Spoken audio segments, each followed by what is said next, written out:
Okie dokie, off you go. Yep, so for this Tip Tuesday, we had a question about the cotyledons, or the bear paws in particular, on propagation tips for these guys. So these cotyledons are coming into growing season now, that as summer's starting to disappear, I think the weather's starting to cool down. So it is a good time to start getting into these guys. So we're just going to use some scissors or secateurs, whatever you've got around. And so we've just got your green form here, looking really pretty with the nice little red or orange tips on them. Then you've got your yellow form, which we find is it doesn't have a very strong variegation, so it will tend to revert back as it's done here. Then we've got your white form here, which holds onto that variegation really well. It's a great plant, that one there. So yeah, so I'm just going to grab a bit of just a small piece. I'm gonna find, so Alicia, you only cut these a couple of days ago, so I'll see if I can find anything. So this one might be a little bit longer. So all I'm gonna do is just grab it, just gonna cut it there, grab a bit of stem on it, and let that callus for a couple of days, the tip there, and then that's okay to go into a potting mix. So we've just started using our potting mix the last couple of months as a cutting mix, and it works really well. So we've had some really good results out of that. And yeah, so you'll see here Alicia's already done some green form and also some white form only a couple of days ago. So with taking cuttings from cotyledons, you just need to be a little bit patient with them, because they do take a while to strike roots. So if you've taken some cuttings, just be careful not to overwater. So only give them a drink maybe at least once a week, up to about a week and a half, even 2 weeks. You do want the mix to dry out, but you don't want it just sitting, have those cuttings completely sitting in water or wet soil for too long. They'll just rot easily. So just because, yeah, they do take a while to strike roots.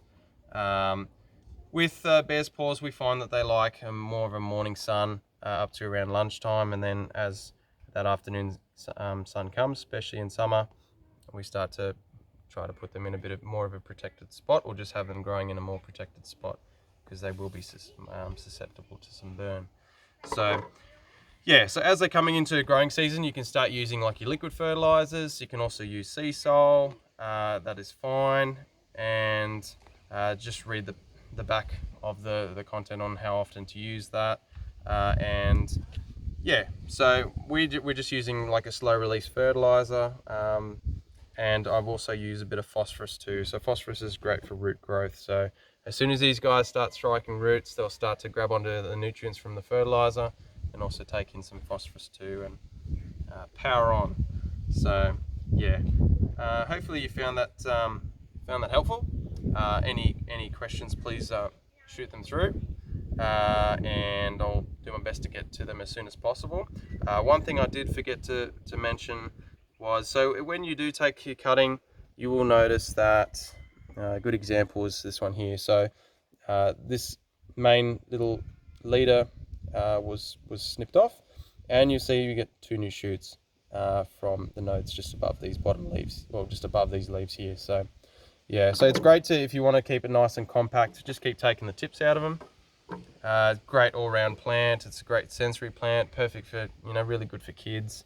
It's really got fine hairs on it, so it's not spiky, so you don't have to worry about that at all. But such a cute plant. I really love the red tips on the ends of them. So Is it frost tolerant? no, I would say you need to protect it from the frost. Yep. Yeah, frost protection and afternoon sun would be best. And yeah, that's about it. Yeah, hopefully you found that helpful. Keep liking, subscribing. Please just bring up any other topics you'd like us to go through. Happy to do that as well. And yeah, have a great week.